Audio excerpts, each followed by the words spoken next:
Welcome to Fancy Ramen Podcast, episode 118. On today's episode, we are going to be talking about... You don't have to use this audio. I'm just messing around. We're using it. I was going to say, he just stopped. On today's episode, we are going to venture into Cookie's crafting corner. We're going to talk about Cookie's Crafting Avengers Corner. Endgame spoilers. And how much Neil loves Suikoden. Or Suikoden 3 specifically. And I also go on a tangent for Zero Time Dilemma and That's the one he really loved. the Zero Escape Room series. Filmed and recorded on May 12th, 2019. In front of a live studio audience. Those are the only things I could do. Pokemon are real.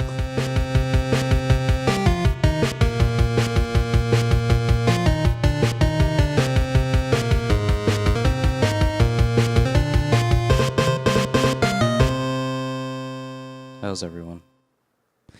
Good. I'm glad to hear it. Sorry I'm late. You're fine. Happy Mother's Day, Cookie.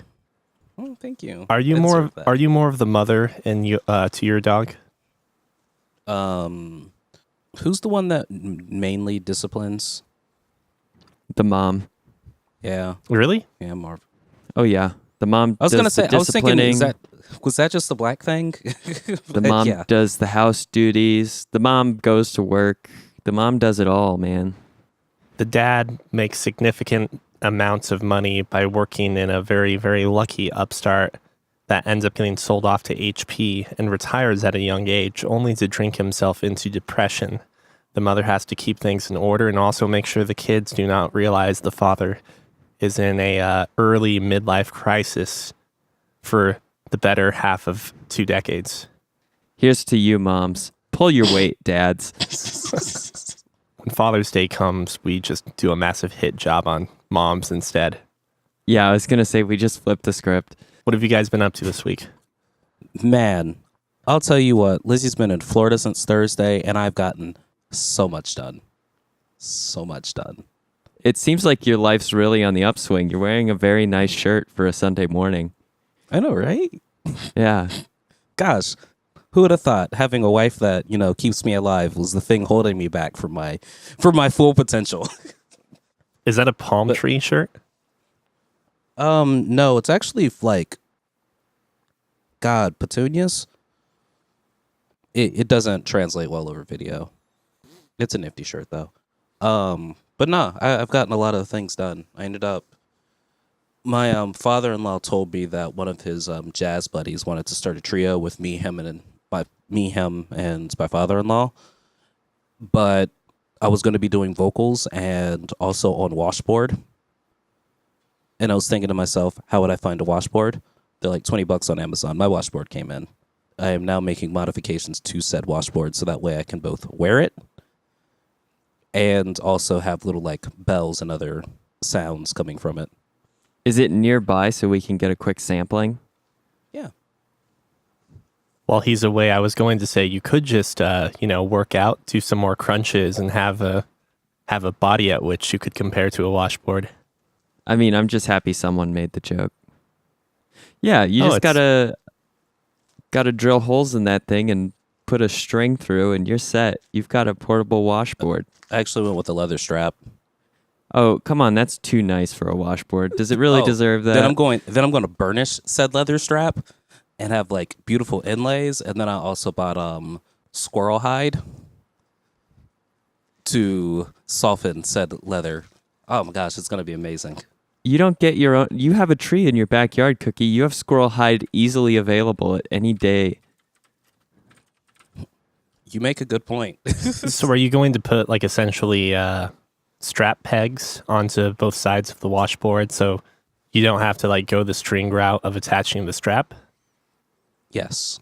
And are you planning on hanging it like like someone that gets breastplate? paid to wear advertisement signs, like so over your neck, or are you going the pro route and going over your shoulder instead? But it'd have to be offset slightly. It's the sash style versus the necklace style. I'm going over my neck because all the washboard players I've YouTubed so far have all had them over their neck or on like a little stand, and they play them like a steel string guitar. Dude, no, you need to innovate, all right? You need to go offset over the shoulder, and then that will also create further distance between your vocal mic and the mic for the washboard, leading to less phase. And for any audio nerds out there, that's a good thing. Make sure it is opposite of your non-dominant leg, though, so when you learn to play the spoons as an additional instrument, you can have room for that mic on the other side, too. Yeah, basically just have it where you'd have the guitar, I think, right? I forgoed the spoons for thimbles for mine. Ooh. You can do both. I think you could use you can wear thimbles to scratch the washboard. You can also play spoons at the same time without. Well, okay. This might be harder than it sounds, but I think it's possible. I think you can master this. But yeah, so I ended up getting that. I've also grabbed a cowbell from a work event that I'm going to be attaching to it to have little dinging apparatus. And then I've got one of those doorbell, when you go up to not the waiter bells, but the thing that you hit. You go into a fancy hotel. Yeah, back no in the one's day, working at the counter because they're in the back sleeping. It's really seedy, so you have to hit the bell. Yeah. Yeah, I got one of those bells at work, so I need to go grab that as well. And I'll attach both of those so that way I can be like, dink. I'm excited. Those are all of my sounds. Shut up. and then you can use that as a ride cymbal at some point in time where you just constantly dinging, ding, ding, ding, ding, ding, ding, and then someone in the crowd would kill you. Yes, that's my plan. I also converted my acoustic guitar into an electric acoustic guitar. Is that really that hard? Fun. Isn't it just putting a pickup in it? Well, I had to install the pickup, also install the amp and the controller for it. Oh, so you actually went pretty hardcore. It's not just like a sound hole pickup that you've tossed in and we're like, okay, we're good. Oh no, it's And more amazing footage in for our audio only podcast. Yeah, so I actually installed So you did that yourself. You actually carved into the side of your acoustic to cut a cavity out to actually mount it and so forth. Do you pickups cut underneath the thing? Do you actually cut a cavity out, or do you just kind of post it on? No, kind of screw it in. It's like this wide. It's like 2 inches deep. Okay. Into the thing. So yes. Yeah, got to cut into that body a bit. If you send me pictures of those, I'll actually put them into the podcast video at the specific times we talk about them. So people at home or I guess people that would be watching them on YouTube could experience the sensation that we currently are. Really, Neil? You're going to give yourself more work? It's putting an image and it'd be fine. But yeah, then I've also I ended up doing a little bit of research on how to make my projector look better without spending a lot of money.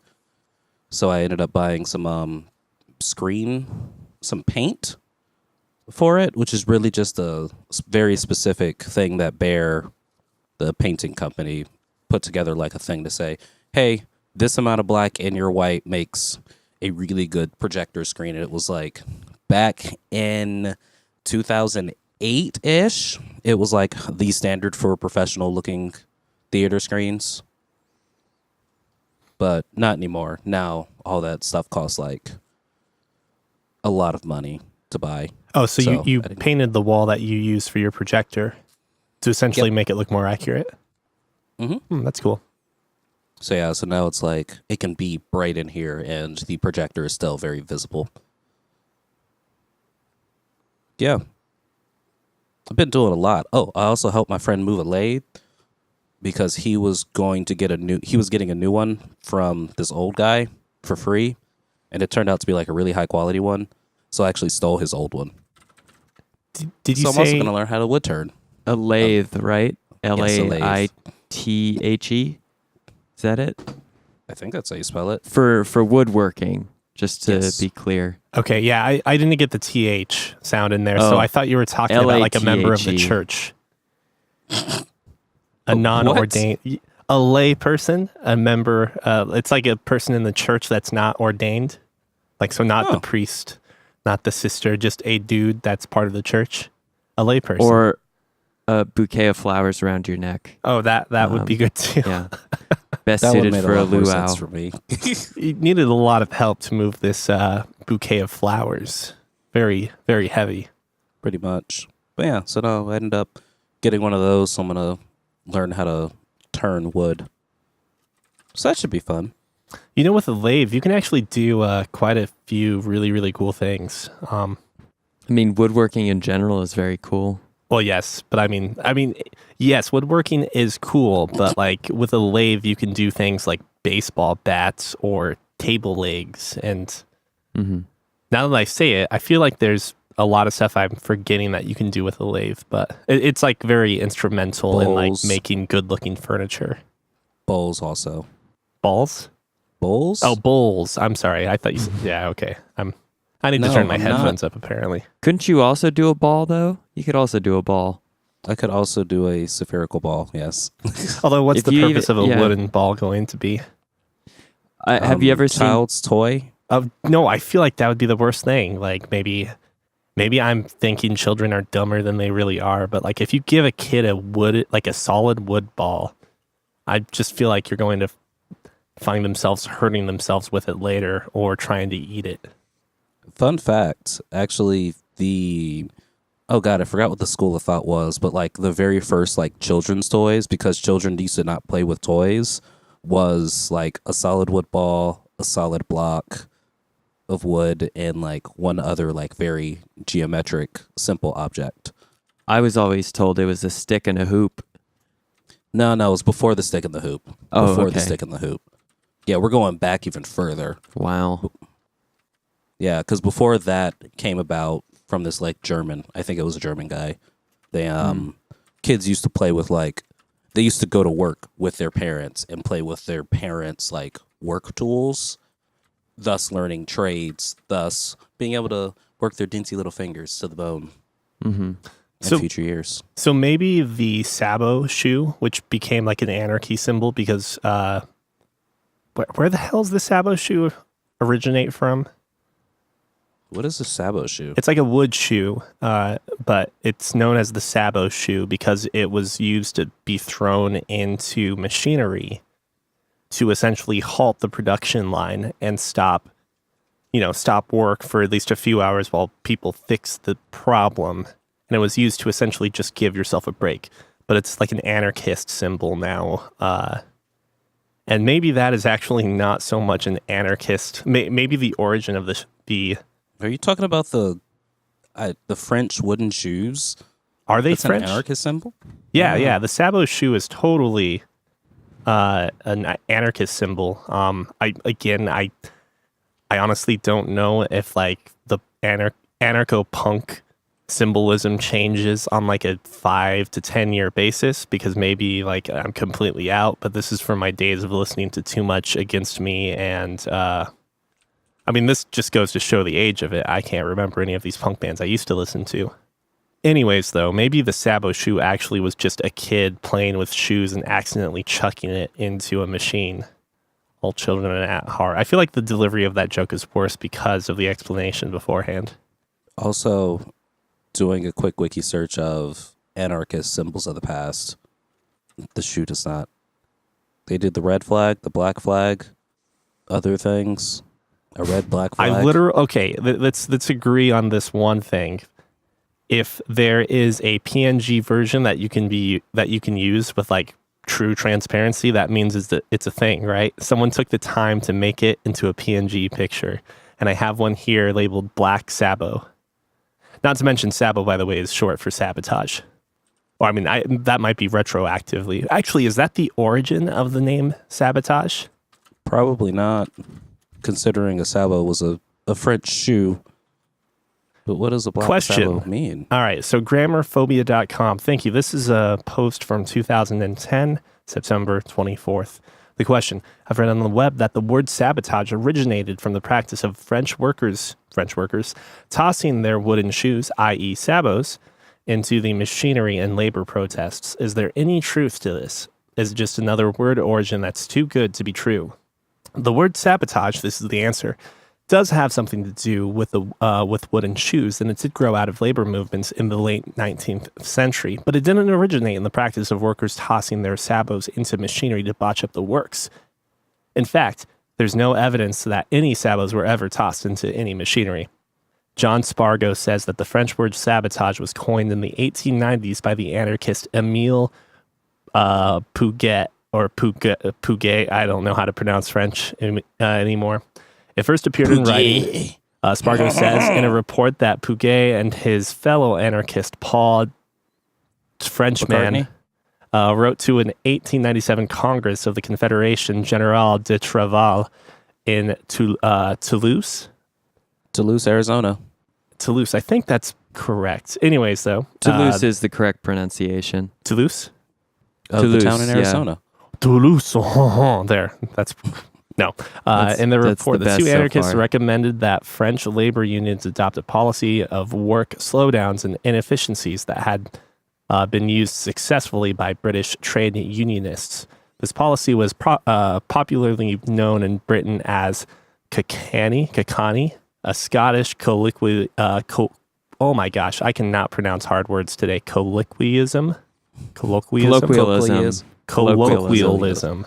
I don't know if I've ever said that before. That Spargo translates as go slow or be careful not to do too much.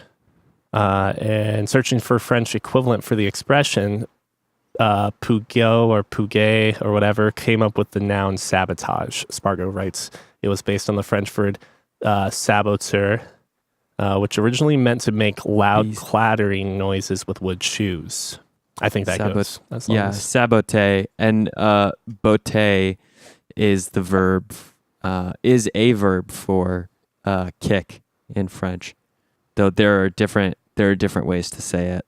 One of the most popular, if you Google it, is donner un coup de pied, which means to give a blow of the foot. I only give a blow of the foot. So botte is much better than donner un coup de pied. Also, sorry to derail your cookies crafting corner. Cookies crafting corner is a legitimate segment now, isn't it? Like at this point, we've had enough shop talk that we can actually have our own little audio intro. To Cookies Crafting Corner. Yeah. What would that be like with some Motown horns and samples? Yeah, we can figure it out, but I mean, this is like this has been done before, but it's a podcast within a podcast. Welcome to Cookies Crafting Corner. I'm fine with this. Yeah. And we'll see what I craft next. Now that it's summer, I can craft far more things than I could craft before. Yeah, and the fact that you've actually saved on squirrel hide with your most recent purchase means you just have more squirrel hide in the backyard for later uses. Exactly. Scott, what have you been up to? In topics worthy of the podcast, there's really only one thing that I've been thinking about lately, and that is underwater bubble rings. Have you ever seen someone create a bubble ring underwater and like shoot it out from their body? There are two ways to do it. Isn't one way with like a plate? So one way to make bubble rings is to actually like blow air, but that can obviously only go upwards. And the technique has something to do with like sticking out your tongue and then releasing all of the air from your mouth as you withdraw your tongue to make like essentially a donut shape of air come out of your mouth and then widen into a ring. The alternative, though, is if you're near the surface of the water, you can slap air down into the water to generate a bunch of bubbles, and then with your fingers like curled together near the center mass of your body, extending outward in a smooth motion, you can sling rings of bubbles at things, and it is super cool. And I'm going to go to a pool and figure out how to do it sometime very soon. And you're talking about horizontal bubble rings, right? I mean, you can even shoot them like downward if you're able to get oxygen or I guess just air bubbles into the water, as long as you can line them up with that like releasing motion with your hands, you can shoot a bubble ring in any direction. Is this what rich white people do? I think so. Is it like the new thing? I mean, I'm not wealthy. I wouldn't say rich white people. Maybe it might be rich white people. But let me All right. According to my Google image yeah. search, the majority of, because this is the most repeatable source on statistics, the majority of people doing underwater bubble rings seem to be in fancy looking pools or with scuba gear. I mean, how fancy are these pools we talking about? I don't know, man. I'm seeing someone with a snorkel in a like Olympic looking pool. Olympic looking pool. There, you have it right there. That's not necessarily a fancy pool. Olympic is just like size based. And snorkel gear. You know what? When I was a kid, I always wanted a snorkel. Never had one. That's fucking awesome. This video that you've posted, this dude's bubble rings suck. It does, but he is in a very fancy looking pool. Yeah, he is in a very nice pool. He may suck, but his pool does not. Okay. Well, anyway, bubble rings are the only thing that I've been all that excited about or interested in this week. That and catching up on Master of Killing Time, Seki-kun, which I don't know why I dropped off on How that could you anime. drop off? I know. I dropped off on it though, and I've been filling in any like short, less than 10-minute break that I have with watching another episode. And I've got to say, it's my favorite short anime I guess I've ever seen. My favorite collection of shorts, specifically in anime. Okay. Good thing you didn't say cartoon. Otherwise, I would have slapped you for not liking Steven anymore. No, I do. I'm so far behind on that too. I also fell off of that one. God, you got to catch up. I will. But that's about it. So, Neil, we finally get to hear what you've been up to. Before we get to what Neil's been up to, I just hold up. I'll let you finish in a second. I just want to say I've never wanted Pokemon to be real in my life until Friday. After you, Neil. So you saw Pikachu, Detective Pikachu? I did. Oh, and I forgot that I saw that. Yeah, But I yes. saw Avengers Try Again game. Or I mean Endgame. I'm going to make a profound and ridiculous statement, but please, no spoilers on Detective Pikachu. But if we're going to open up the floor to Avengers Endgame spoilers, that's perfectly Wait, fine. I don't think we're allowed to open up spoilers for Endgame yet. I want to say there's like an official date. I think Isn't that there a passed on 2-week Tuesday. moratorium? Isn't it like movie spoilers are approximately 2 weeks? The only reason that they gave that specific date was because they wanted to release the trailer to Spider-Man, Far From Home or something. Yeah, which has Jake Gyllenhaal as the good guy turned bad guy Mysterio. Or at least I'm pretty sure that's what his name is. Never knew he was a good guy. And yes, it was Mysterio. Yeah, Mysterio's, I don't think, ever really a good guy in the comics. It's just that he's being portrayed as a good guy. Unless, of course, he's not a good guy at any point in time and he's just punking Peter Parker. I'm pretty sure he's punking Peter Parker. And you're right, that spoiler date is already passed. So hi, how was your saddest movie in the world? Okay, So, we all know. spoiler gates open? Spoiler gates are open. They are flooding. I mean, it's a Marvel movie. Let me qualify that right there. It's not But it was just so sad. It's not going to make me super sad, but The look on Even- Pepper Potts' face. even That didn't break your heart? No, actually, I was fine with that one. I don't think that was a moment that made me tear up. And what we're referencing is the death of Tony Stark. Robert Downey Jr. is finally free from the Marvel yoke on his back. Yay. And I was happy for him. But okay, end of the day, Avengers Endgame. I this whole week I actually watched the first and second Avengers because I had never seen them. That's a good idea. I have some major gripes about Ultron as a character, because they could have done so much more with a hyperlogical robot, but instead But they already had Vision. Yeah, but he sucks. He's just like Red Superman, who's more lame. But he's also a hyperlogical robot. Yeah, but he's not a bad guy. I think we can maybe agree that if you start to think too critically about Age of Ultron or whatever that movie was, yeah, you kind of let yourself down in that process. Yeah. Like, I just mean like with the way that they portrayed. I watched the first one. The first one was fine. I was really pissed off that Joss Whedon thinks it's cool to have all of these shots inside in like vehicles that aren't occupied whatsoever. There are at least like 3 shots in that movie where he places a camera in a vehicle and you see the vehicle flip, where you see a bad guy get crushed into the vehicle. And I'm like, I don't need this back seat like perspective. This is the dumbest film technique I've ever seen. And so I was angry at those. And his like, I'm going to focus on a mirror or a broken piece of glass so I can see Captain America standing majestically in the reflection. Symbolizing his broken shell of I don't know. I don't know if it needed to be there at all. I just saw they were like these very annoying flourishes in film. Age of Ultron, I wish they would have had a much more logical robot than just angry robot Ultron, but fine, whatever. Infinity War, I've already talked about on the podcast.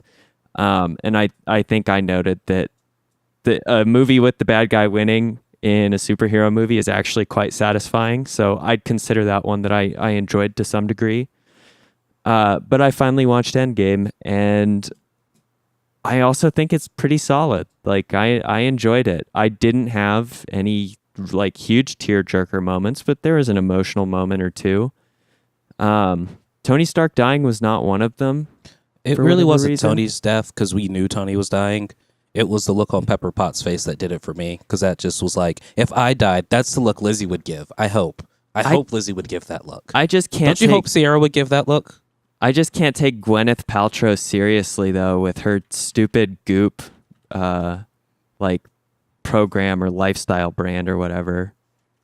Which, if you don't know about Goop, there's literally an element in which you insert like a jade egg into your body.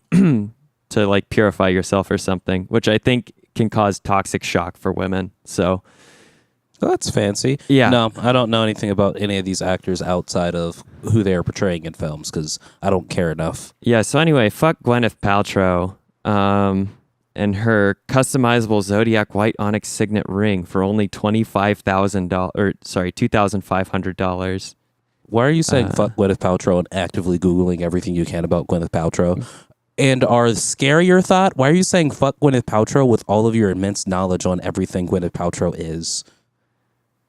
Wait, that last part doesn't really make sense. Anyway, I just want to make sure that I was accurate about this Goop business. But so anyway, I was not sad when Tony Stark died and Gwyneth said, Tony, if you would have only put this egg up your butt, it would have saved your life. You would have absorbed the radiation and been fine. After he clicks the infinity, or he snaps the Infinity Gauntlet's fingers. Neil, I assume you haven't seen this, or you have seen it, or what? I haven't, and I don't know. Okay. I don't think the twists it. or like the events are really going to make me not enjoy the movie as much if I do see it. I actually had most of it spoiled before I watched it, and I still enjoyed it. So I will say that, like, if someone for some reason has decided to hang in here and listen to our spoilers, which are honestly the messiest and like least chronologically helpful way you can hear any of the spoilers, and are you telling me that Captain America came from the World War I era? Yeah, apparently so. Or World War II, right? He's World War II. Yeah, it's definitely World War II. Was it? Yeah, Wonder Woman was World War I. But that's also right. a different universe. World War Wonder Woman. Yeah, I did make some jokes about them accidentally ending up in the DC universe with their quantum mechanics time travel heist that goes on. It was a good time heist. It's got great character acting. I think the thing that this movie has that a lot of those other movies don't have, Avengers and just Marvel movies in particular, is there's actually a lot of time to appreciate the characters on a more interpersonal level, which was really cool for them to be more reflective and less action-oriented for the most part. I thought it had, honestly, the thing that lost me in, let's say, Act 3 of a 3-act movie is that they lost a lot of that like intimacy with the characters that you have in the first and second act, because for the third act they just essentially have the ultimate like bare knuckle fight with Thanos at the very end, which is, it's a good fight, but it's just like, this character from this movie gets their 5-second clip of beating up a bad guy. Now this character gets their 5-second clip. And it's just like they're ticking off the box of acknowledging that every single character that they've introduced into the Marvel universe gets at least one cool thing to happen right before the movie closes. They had to add all of that because they couldn't let Lady Mormont wait.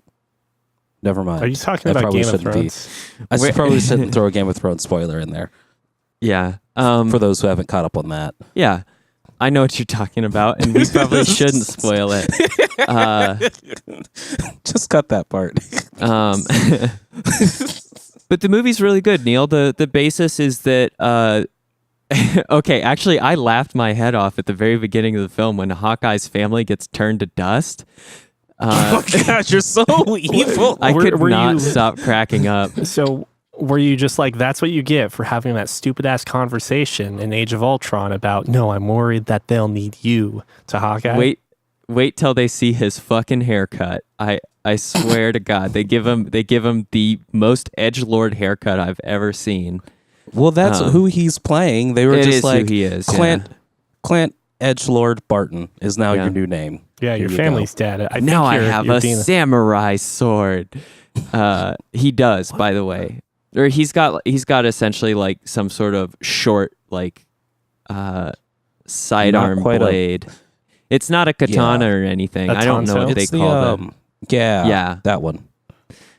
So he's got a short blade now because he spent time killing Yakuza in Tokyo. So he's even cooler than before.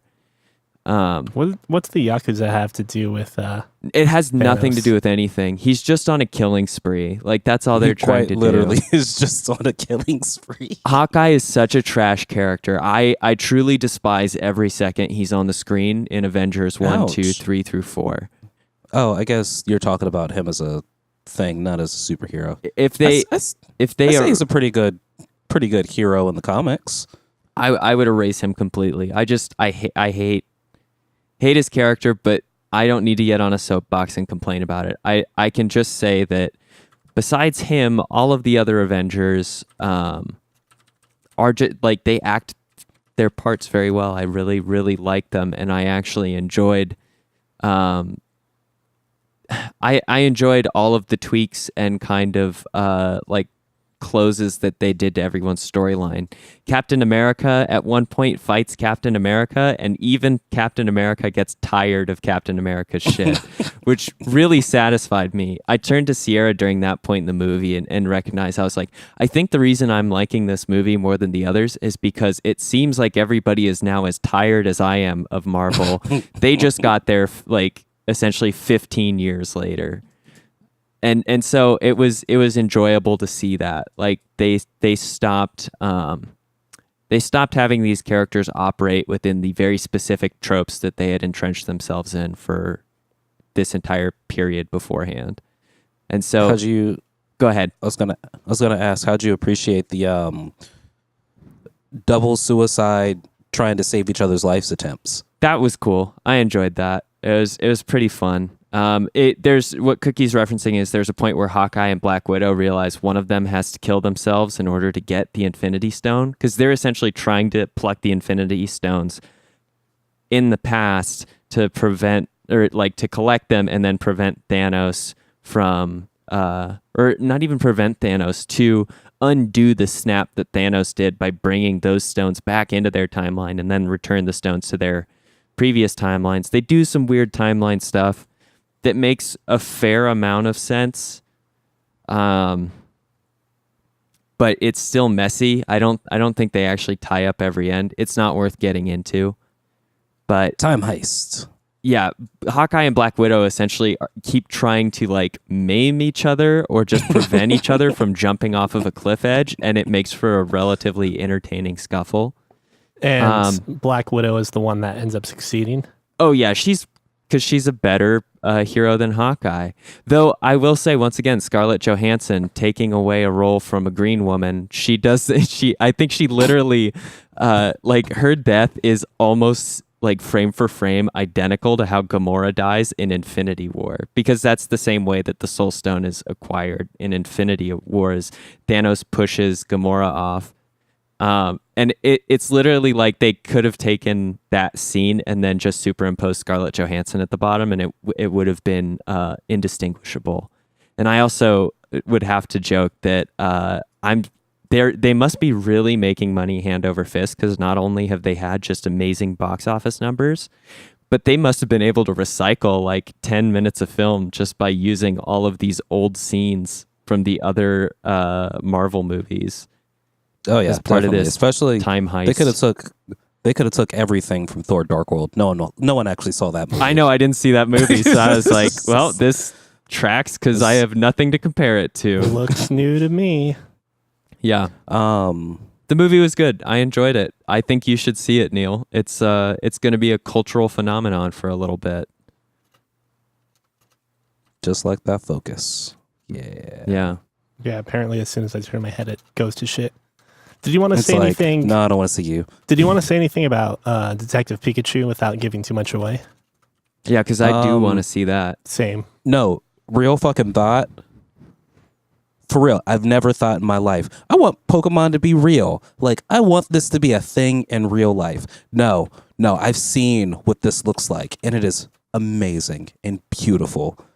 And it's God's plan, honestly. That's what I now know the next step of like animal evolution is just straight up Pokemon, because fuck, that looked awesome.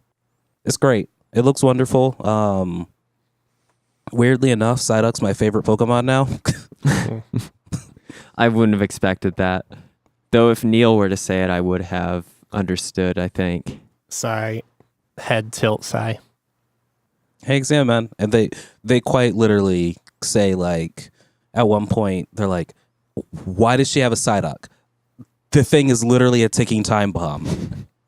And all this, they're driving in a car at some point, and they're like, so we have to listen to this crappy music so you don't get stressed out and explode. And Psyduck goes, yeah, pretty much. And then Psyduck's like, rub my feet.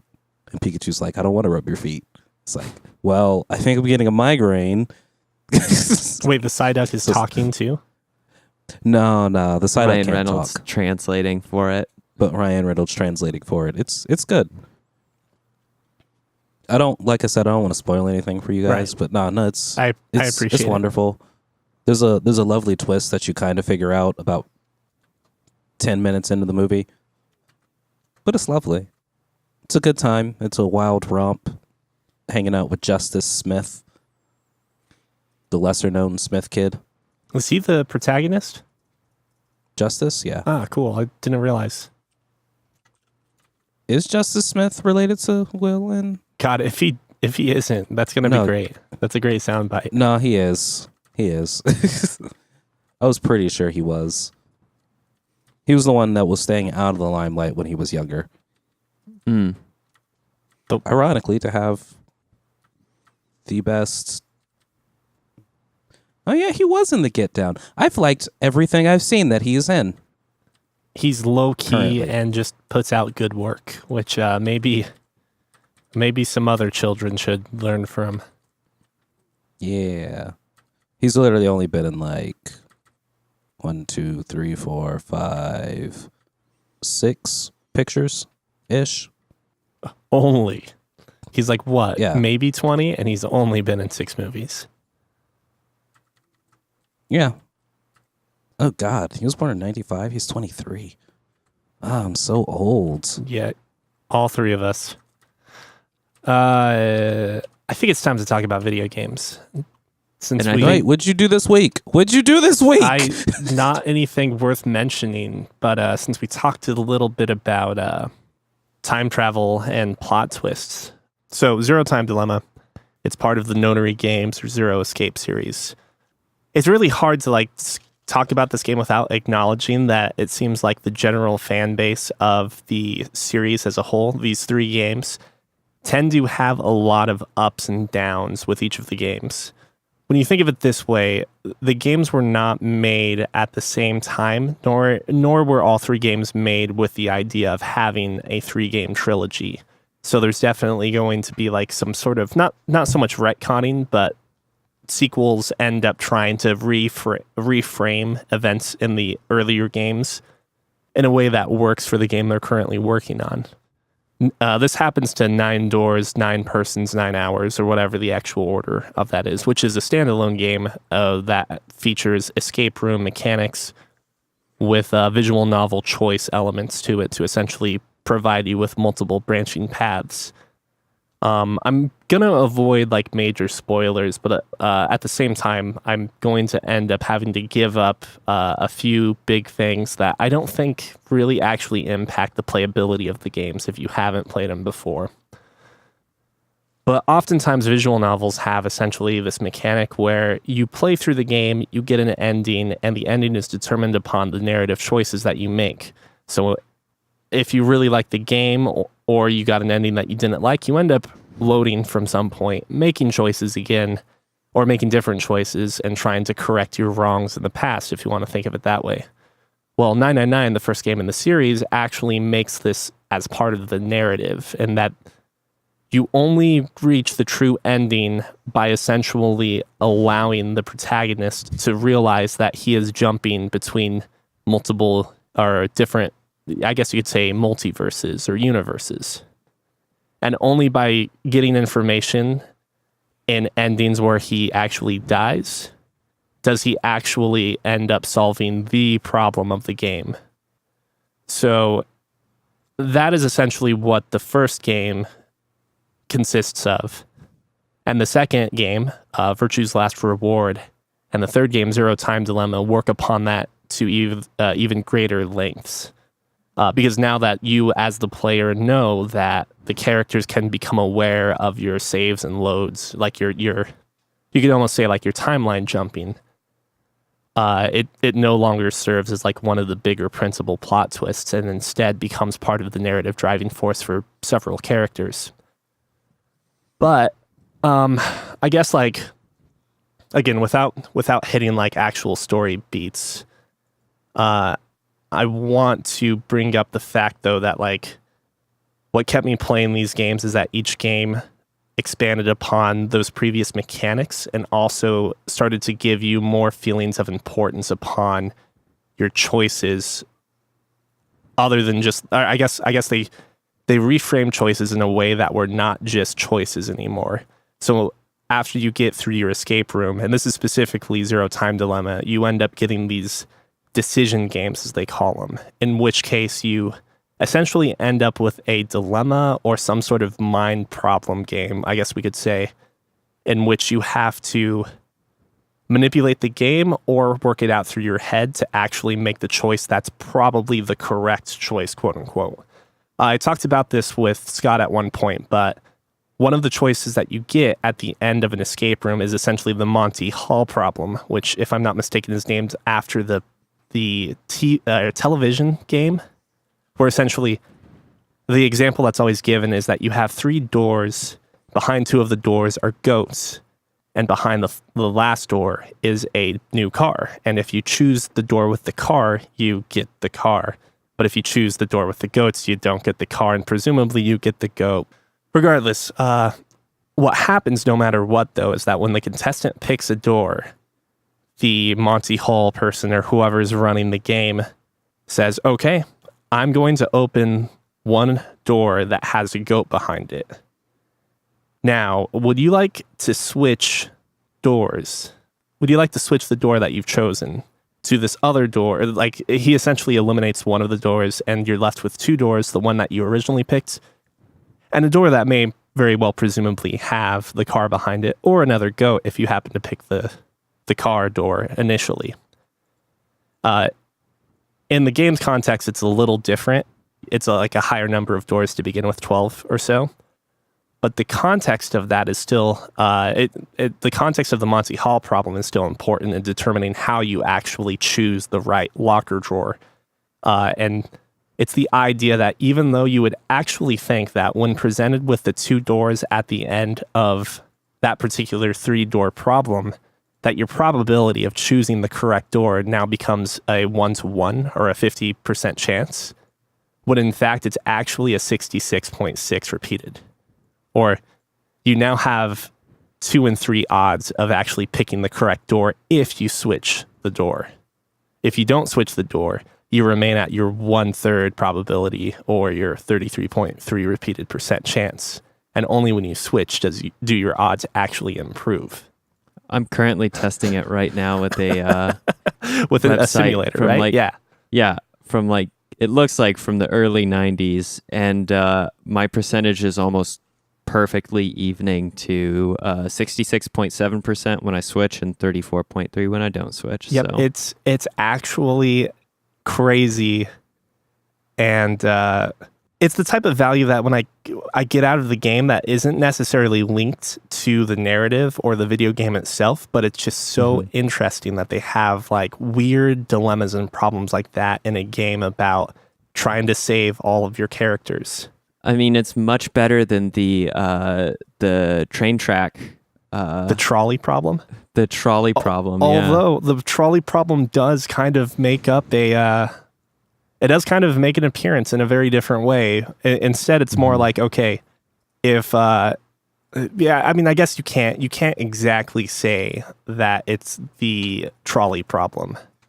But it's very, very related to it. And it's not actually one that you're presented to as a character, but rather one that another character faces, and is partly the reason why the entire trilogy happens.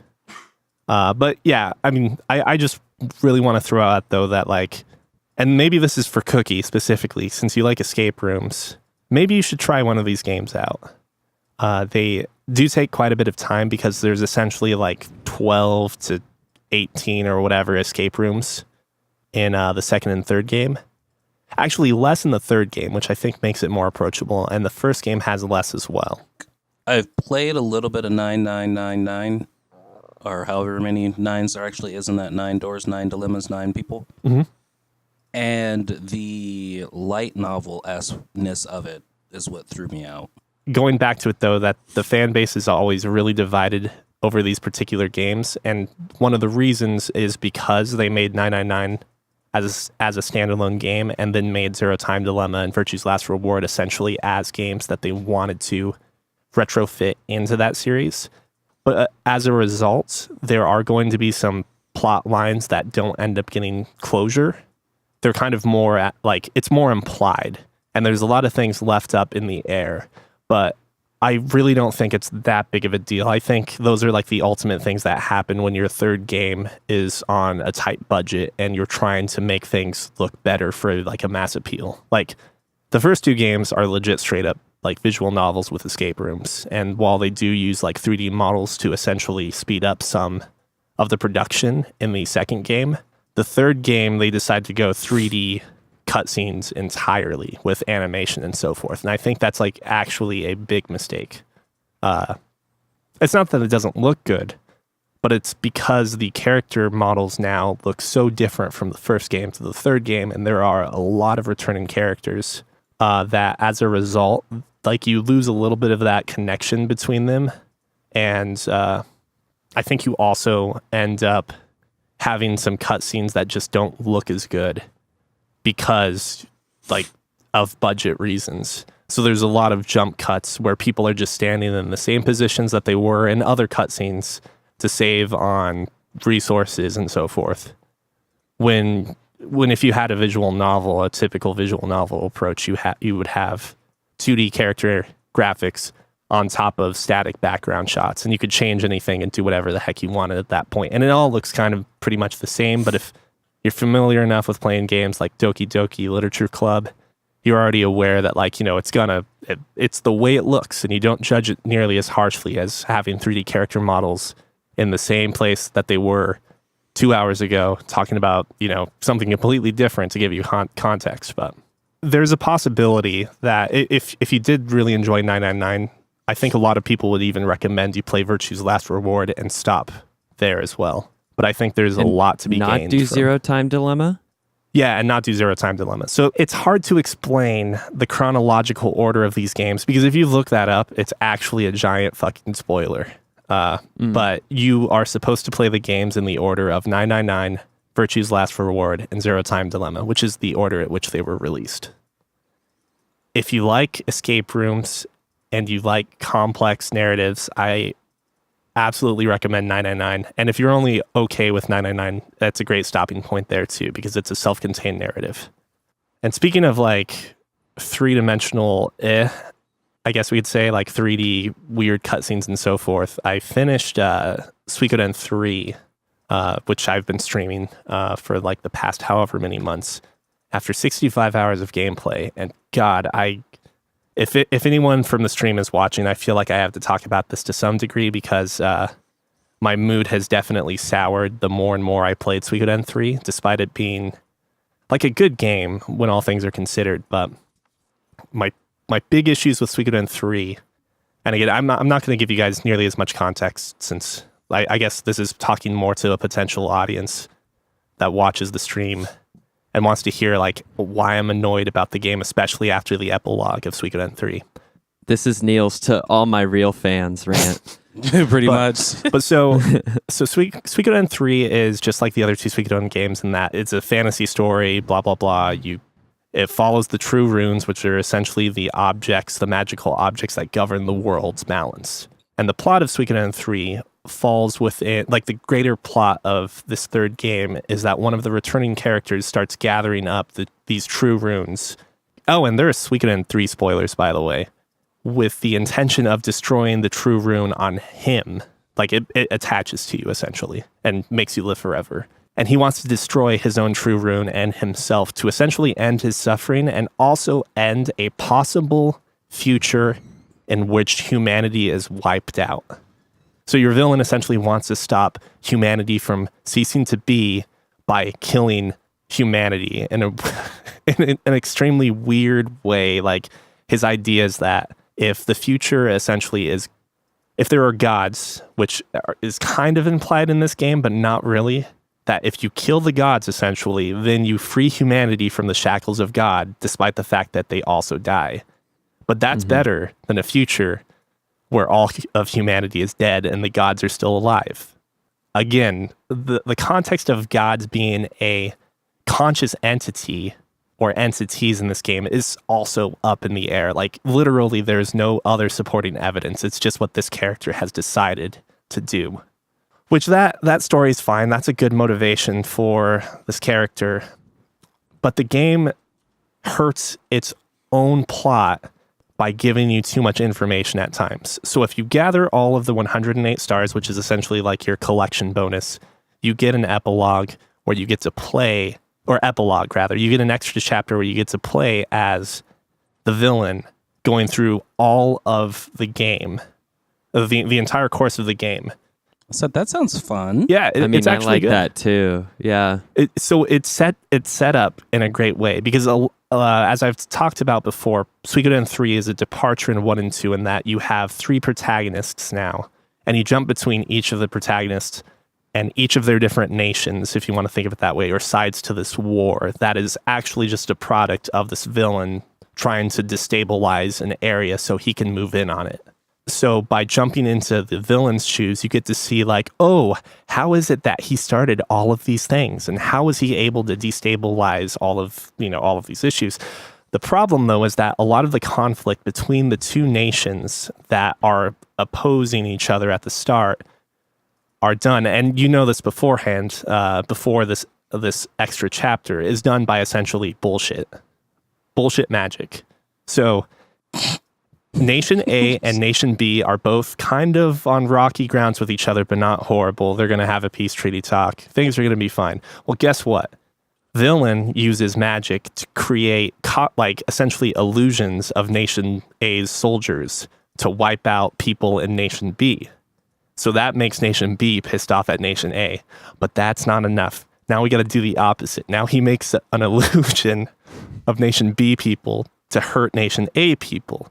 Well, now they're both at odds for each other. And better yet, let's take a very specific point in the story where somehow their strategist is so freaking good that because Nation A is now in a tight position where they're at the peace treaty, which they both decided to do despite having aggression against each other still. They're like, well, we're going to get them at that peace treaty maybe. Well, Nation A ends up getting like essentially surrounded at the peace treaty and they have to run away. The only way they can run, as the villain strategist has determined, is that they're going to go and attack one of Nation B's cities and basically sack it, but like not try and do too much damage, but use that as a way to like escape. So they raid the village, set some houses on fire, and get the hell out of there, right? Good way to get part of Nation B's army to stop and have to help the civilians and, weakens up their formations, allows Nation A, the army, to escape. So that was a good point in the story in which you actually have one of the characters in Nation A kind of lose control and start murdering a bunch of civilians. It's great. It's compelling because like the dude's pissed off that he's had other friends get killed.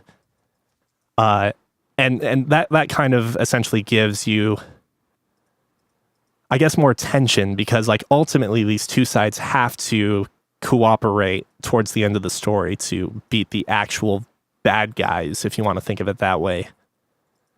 But the worst part about this extra chapter is that what they reveal is that the villain, and not necessarily the villain, but one of his goons, uses what they call a force field of anger. And the force field of anger is cast on the village so that when people go into the village, their emotions are amplified. Their anger is amplified. So that guy that has like a serious like identity crisis because he started killing a bunch of civilians, well, he's got an excuse technically that he's not that bad of a guy for killing a bunch of children. He was just angry. You're not you when you're angry. And eat Snickers. And yeah, I'm sorry for having to build that up so much, but there's like multiple instances of that happen. And along with that, like, so it just continues to like make the events of the game feel less dramatic and less meaningful because I guess everyone was a good guy after all, right? Oh, and on that same idea, the villain who thinks it's good to like wipe out all of humanity in this continent to save them, well, he has a lot of sympathetic moments towards humanity. Like in that same instead of operating a story in these moral gray areas where it's interesting, they're like, no, we got everybody covered, like. So yeah, and that's the problem. Like there's literally no villain by the end of the game, and that like, I don't mean that within the context of there is no evil or there's no good or evil. It's just that there's no evil, it seems like. So the villain, like on multiple occasions, he or someone else in this party ends up letting people, like sparing people. But by doing so, whether you're sparing the protagonists who end up foiling your plan, like what the hell is wrong with you? You had so many chances to just fucking kill them. Or when they're sparing like villagers or NPCs that don't matter, why does it matter? You're going to have to dirty your hands. If your plan succeeds, these people are dead. It's like a literally nuclear blast level catastrophe is going to happen. And if there are survivors, they're not on this continent. That's the implied nature of their plan. Why does it matter as to whether or not you kill these people? The logical explanation is that the villain is doing all of these things with the hope that someone is going to stop him. Why even do it to begin with then? So the villain brings in Nation C, as we'll call it, to invade Nations A and B, and that's what destabilizes the land and allows the villain to carry out his plans. Well, at some point, Nation C realizes what's going on, and Nation C, who otherwise was seen as like essentially the part of the bad guys, also joins the forces. So the end game is Nations A, B, and C joining together begrudgingly, because of all of the horrible shit that happens, to beat the villain. Well, they beat the villain, and you're just like, well, okay, great. But guess what? That epilogue, or whatever you want to call it, you see the villain, and the villain essentially ends up getting to like go to heaven or something, or whatever version of it, through a weird symbolic nature that after he and Sarah, like his love interest, if you want to think of it about it. So the two villains become Navi, or like fairies from Ocarina of Time, and go talk to like one of the most important characters in the series, essentially like this mysterious immortal seer. And she's like, don't worry, your soul is healed. And he goes off to heaven. And, I can't get over it.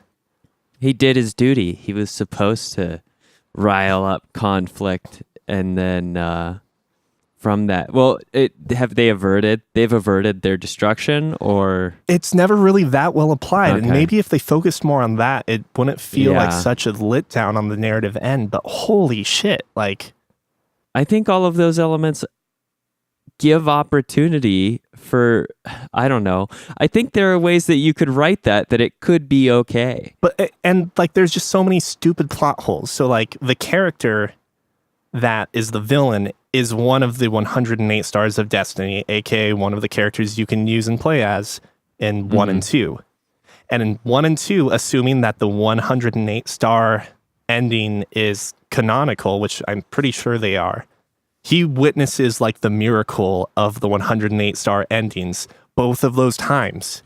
At what point is he like, well, maybe 108 stars of destiny could, gather together and stop this catastrophe? Like, I'm just at a loss at like, and better yet, like, you also learn things like, okay, so this character, his name is Luke. He's been immortal, and probably being immortal kind of sucks, right? You, like, at some point, you probably want your existence to end. That's part of the justification.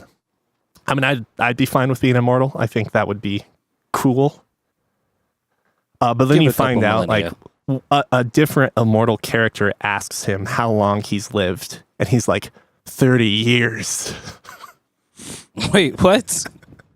And I can't fathom it. The person he's talking to is at least 70 years old, which, like, by fantasy standards is probably older than like a typical lifespan. But the character, the villain, is 30 years old. He's not even old enough to like understand the existential dread he has being immortal. Yeah. Yeah, that's not a few millennia. Wait, do you have existential dread if you're immortal, though? I feel like it's the antithesis of existential dread. Yeah. I mean, and if anything, I feel like it solves existential dread. And the worst fucking part is that, like, the game seems to like hardly consider the other two games when writing the story about this like edgy teenager who's 30 years old in real time, because the first game is based on essentially the main character's best or kind of best friend, if you want to think of it that way, actually turns out to be a 300-year-old person that has a true rune. He's 300 years old, and he's also like happy-go-lucky and jolly. And you think after living 300 years, you might be a little more depressed about living forever. But this 30-year-old... That's still very young. 300 years is still very young. 30 years old. It would make... And there's no reason to make him 30. They could have said he was thousands of years old and wrote it that way. But no, he's 30 years old. Was he actually 30 years old, or was that like a translation typo? No, that 30... so I heard someone say that he thought he was 37, but it doesn't make the argument much better. I know. I think Cookie was talking about like move the decimal place one. This person's like, no, this 0 is actually a 7. Like he has 7 more years of worldly experience. It's really jaded him. All right, so yeah, but aside from that too, like there are just some design choices in the game that I wasn't super happy with. Like the other games were written with like a dual side to the story. So you have the human and political aspect of it. And then you have the rune and magical side to it. So if you got rid of the magic hocus pocus shit, you still had a good story, or a story that was interesting in its own right.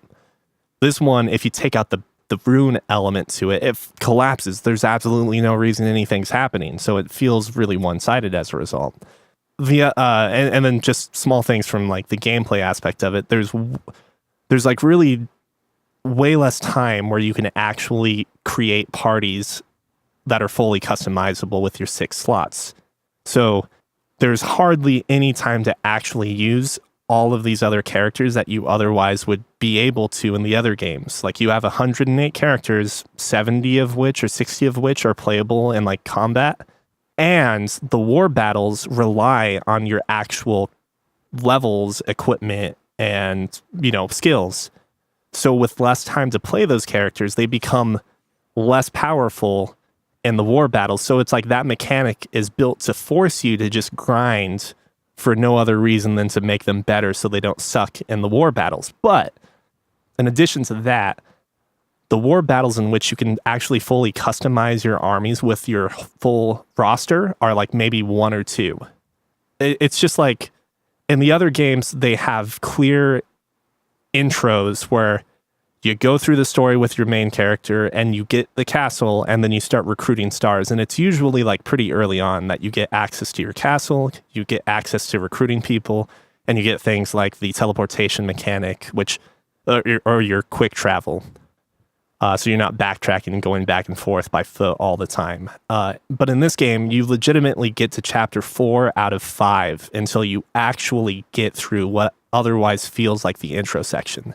So you're 40 hours in before like you actually feel like, oh, the game is now where I would be 4 or 5 hours in on Suikoden 1 and like 6 hours in on Suikoden 2. But that's actually the tail end of the game. There's not much more once you get to that point. Apparently 20 hours more or so, but like in the grand scheme of things, the build up to what you feel are the mainstay features of the Suikoden series is actually the game.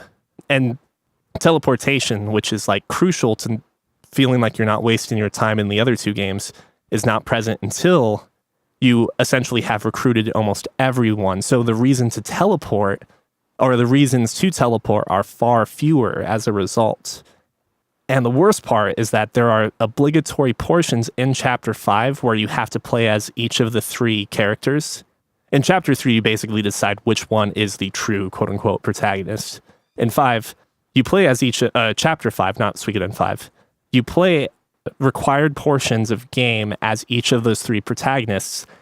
And the best part is you can't teleport for some stupid reason. So you have to do a shit ton of back traveling. And because there's no traditional RPG world map where you have like a small sprite moving in the world, you are actually going through all of the dungeons and like mountain paths and forests to get to their destinations, which all happen to be on the opposite side of the map.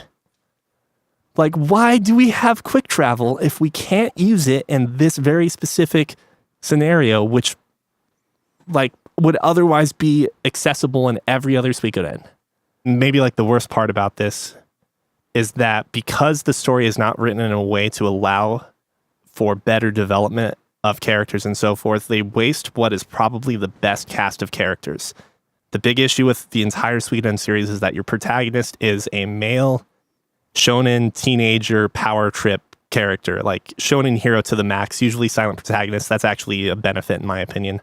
But the 3 characters you get to choose from this one are all very diverse. You have a kid that's from an indigenous tribe who essentially sets out on a journey of revenge when the second main character, who is a female knight and essentially like one that doesn't want to be a hero but finds herself in the position of commanding the knights of Nation A, as we'll put it, ends up killing the first protagonist's best friend because of the force field of hatred. So no blood on her hands. No blood there. But she's like probably in her early 20s, so it's like a quote unquote drastic age difference. You're playing as an adult as opposed to a teenager.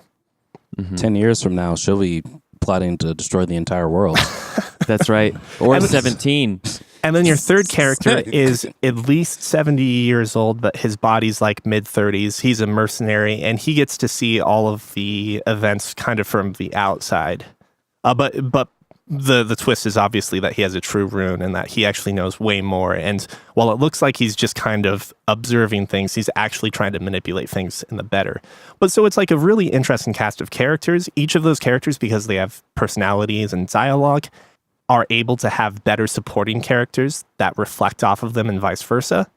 You have like, and like not going SJW, I'm just saying that like, you know, the majority of fantasy characters are either like young male, old male, or young female and hot, right? But you end up with like a very diverse with cast hot of characters. being an age group. Yeah. Right. You end up with like... Don't forget the lowly. Oh, yes, exactly. Little girls. He did because say, they're abundant. yeah. I did say hot, Cookie. Oh, God. No. All right, joking aside. But the cast is actually really, really, really diverse. Like, I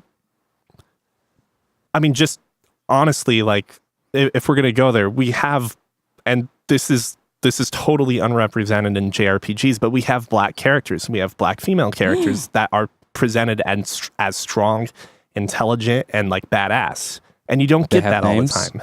What's that? They have actual names? Yes. First and last name? Well, the indigenous Unless people everybody's all don't first really name. have last names because that's not part of their culture. Damn, he just called all the black people indigenous. I know. No, I'm not saying all. I'm actually not saying all of the black characters are indigenous. I'm not saying all did. Okay, go ahead. But I use the word indigenous to essentially describe what their culture is like, because it's totally like, it is exactly primitive. what you imagine. Not even primitive. It's more just that like they are people of the grasslands, as they put it. They have aesthetics that are probably more reflected off of like Native American tribes. They have the anything longest else in the world. history in the area. Is that part of it?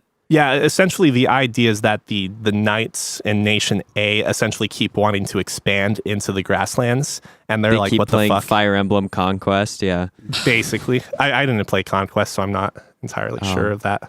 man. But- that if you want to talk about a game playing as a bad guy feels good, that's a game. That's the game. Continue. I'm sorry. No, that was a you're tangent fine. we didn't But need. that's about the gist of it. They waste a lot of these characters because the plot doesn't feel as meaningful, and because the story doesn't actually focus on what would otherwise be really interesting, which is essentially these grassland tribes essentially trying to coexist with the knights, and the knights having to deal with bullshit like a merchant's guild essentially being corrupt and greedy assholes.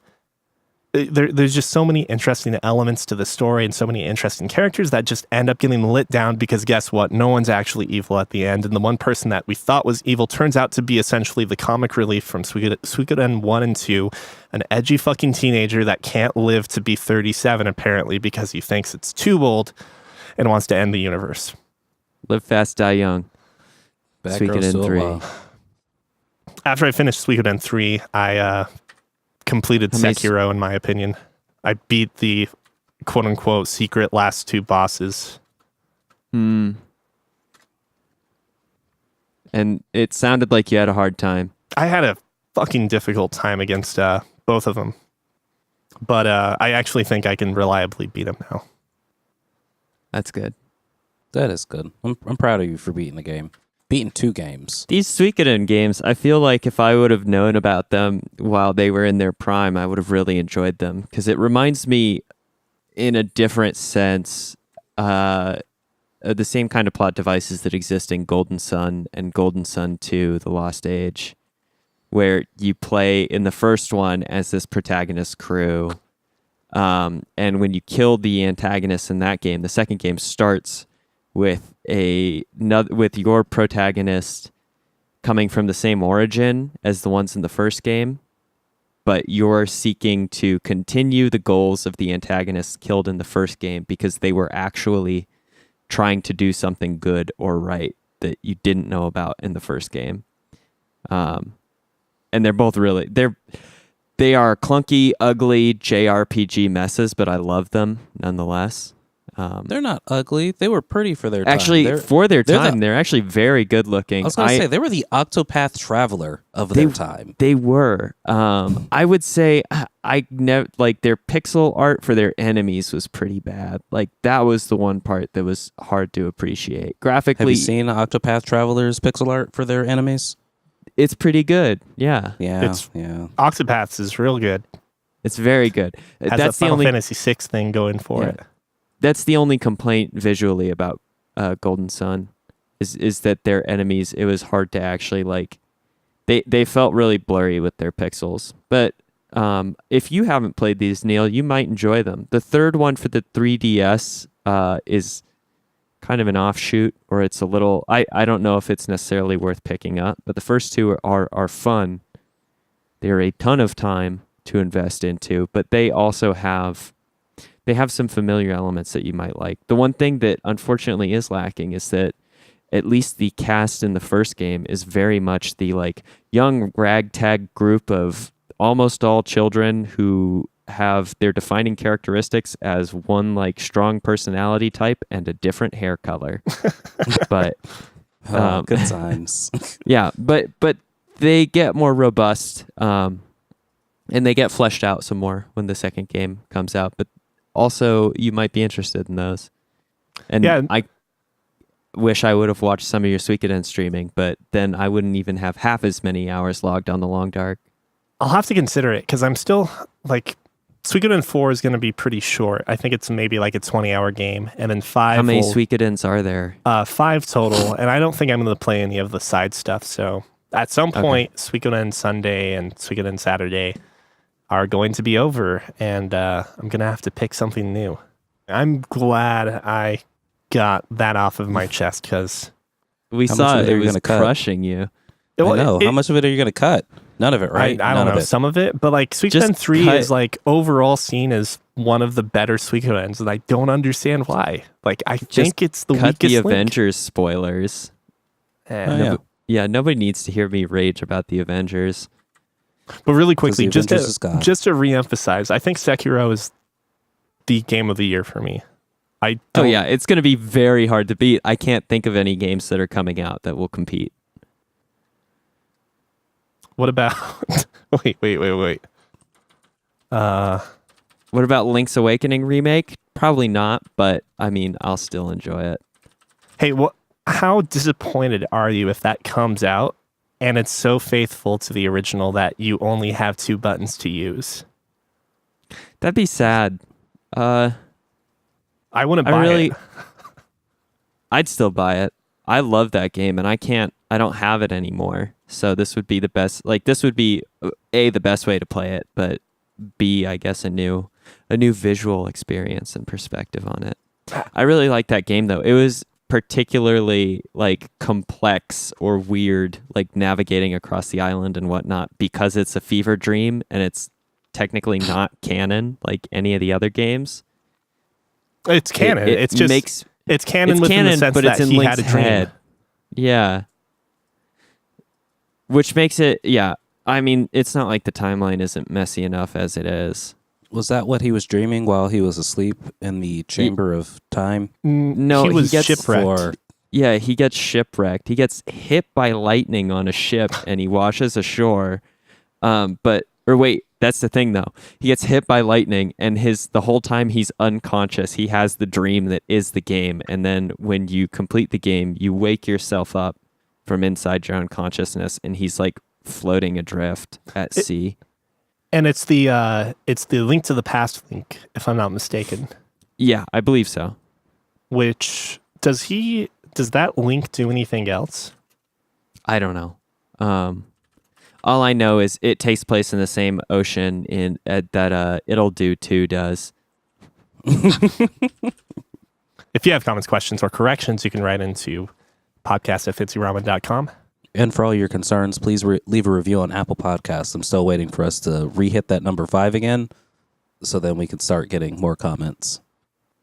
And please tell your friends and your enemies, because enemies are only friends who have hit a field of rage, all about the Fancy Ramen podcast and how it could bring your nations together if you'd only just listen You just got to flip that tarot card back over, turn it right side up. Have you ever tried that during a tarot reading? Someone like puts the death card on you and you just like rotate it upside down. You're like, not today. No Game of Thrones spoilers. Sorry.